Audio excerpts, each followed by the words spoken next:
ये NCERT class 8 geography का chapter 2 है। इस चैप्टर में हम नेचुरल रिसोर्सेज जैसे कि land, soil, water, natural vegetation और वाइल्ड लाइफ रिसोर्सेज के सिग्निफिकेंस, इनके यूजेज और इनके कंजर्वेशन के बारे में हम डिस्कस करेंगे। अर्थ पे अलग अलग जगह पे लैंडफॉर्म अलग अलग तरह के हैं।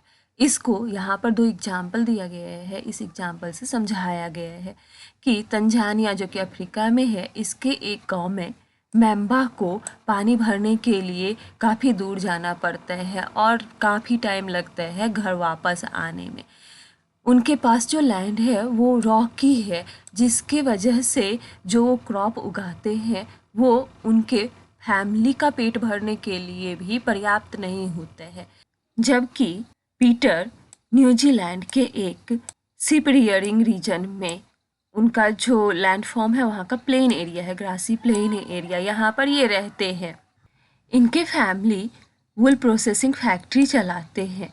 ये एडवांस टेक्नोलॉजी का यूज करके सीप फार्मिंग करते हैं और ऑर्गेनिक फार्मिंग के थ्रू वेजिटेबल्स भी उगाते हैं। इस तरह से इनका जो लाइवलीहुड है ये अच्छे से चलता है।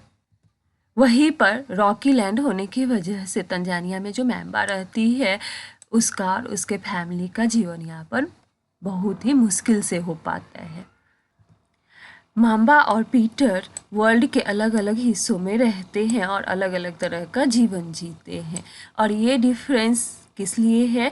तो लैंड की quality, soil, water, natural vegetation, animal और टेक्नोलॉजी का जो यूजेज है, इसके वजह से ये डिफरेंसेस है।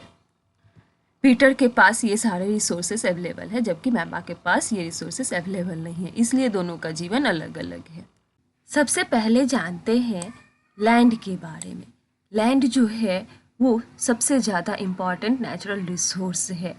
अर्थ सरफेस का जो टोटल एरिया है उसका 30% लगभग जो है वो लैंड कवर करता है। और ये 30% जो है इसमें भी सारा पार्ट हैबिटेबल नहीं है, मतलब हर जगह लोग नहीं रहते हैं। वर्ल्ड के अलग अलग हिस्सों में पॉपुलेशन का डिस्ट्रीब्यूशन जो है वो अलग अलग है।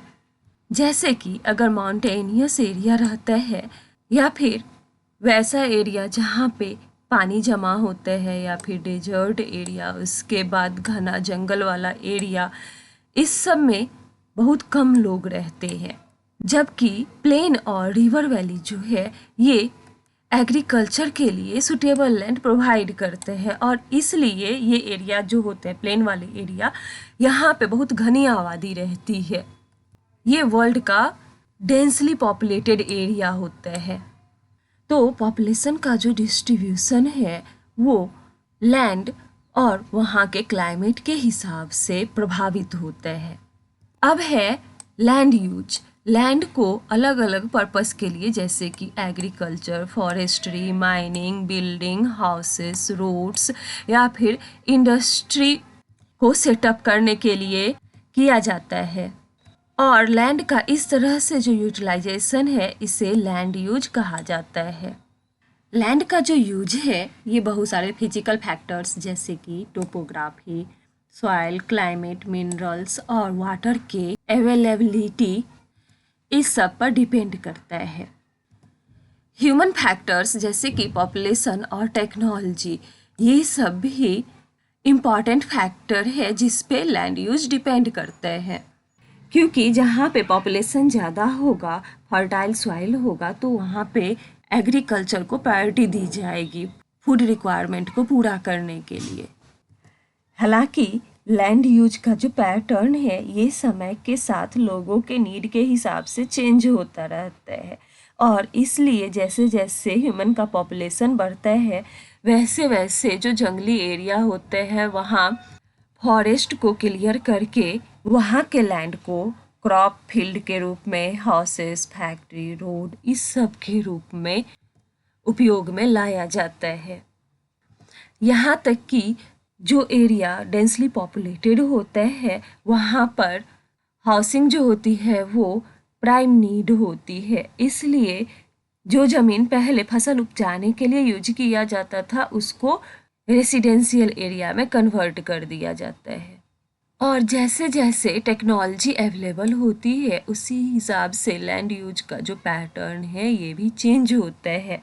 मान लीजिए कि एक ऐसा एरिया जहाँ पर मिनरल्स बहुत ज़्यादा मात्रा में है, लेकिन माइनिंग टेक्नोलॉजी के अभाव में वहाँ पर एग्रीकल्चर, हाउसिंग, इस सब के लिए उस लैंड को यूज किया जाता रहा है।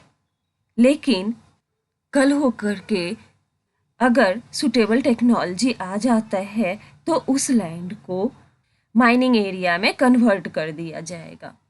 जल्द ही वहाँ पर फैक्ट्री बनने लगेंगे और उस एरिया को इंडस्ट्रियल पर्पस के लिए यूज किया जाने लगेगा। वर्ल्ड का जो टोटल लैंड है उसका 1/10 ही फसल उगाने के लिए सुटेबल है और 1/3 से भी कम जो है वो फॉरेस्टेड एरिया है। इसका लगभग 1/4 जो है वो पास्चर के लिए यूज किया जाता है और बाकी जो है वो दूसरे पर्पस के लिए यूज किया जाता है या फिर वो लैंड अनप्रोडक्टिव है। ऑनरशिप के बेसिस पे लैंड को प्राइवेट लैंड और कम्युनिटी लैंड के रूप में क्लासिफाई किया जाता है।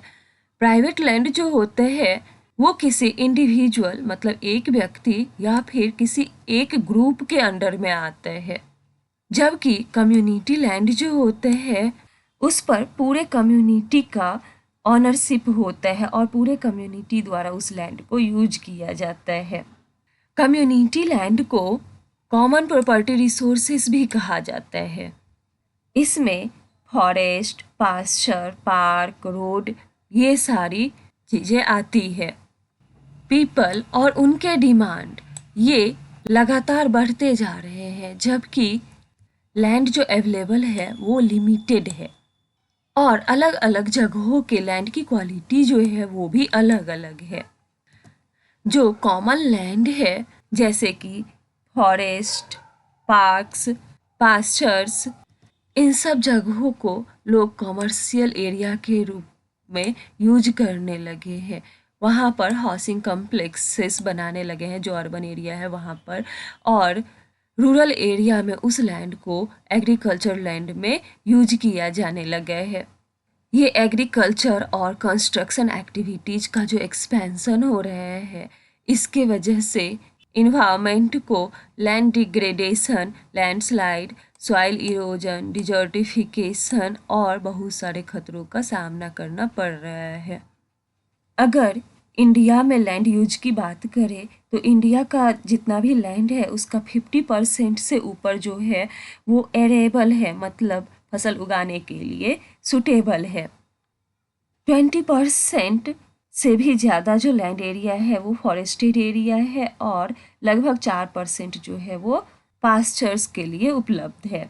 बाकी जो इंडिया के लैंड है वो अनप्रोडक्टिव लैंड है और जो अनप्रोडक्टिव लैंड है उनको हाउसिंग, माइनिंग, मैन्युफैक्चरिंग इन सब पर्पस के लिए यूज किया जाता है।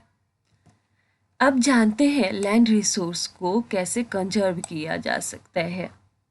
बढ़ते पॉपुलेशन और उनके बढ़ते डिमांड के वजह से जो फॉरेस्ट कवर है और एरेबल लैंड है जहाँ पे फसल उगाया जा सकता है तो ऐसे एरिया का बहुत ज़्यादा डिस्ट्रक्शन हुआ है और ये नेचुरल रिसोर्स दिन पर दिन कम होते जा रही है और डर है कि ये नेचुरल रिसोर्स हम खो देंगे।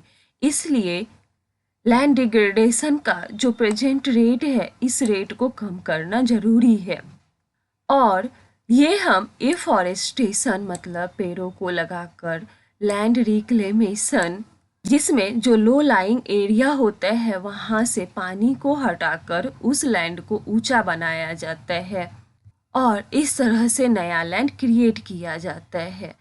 तो एफॉरेस्टेशन, लैंड रिक्लेमेशन, उसके बाद केमिकल पेस्टिसाइड और फर्टिलाइजर सब जो है इस सब का सही से यूज करके और ओवर ग्रेजिंग सबको रोक कर लैंड रिसोर्स को कंजर्व किया जा सकता है। अब है सॉइल रिसोर्सेस, इसके बारे में हम वीडियो के अगले पार्ट में जानेंगे।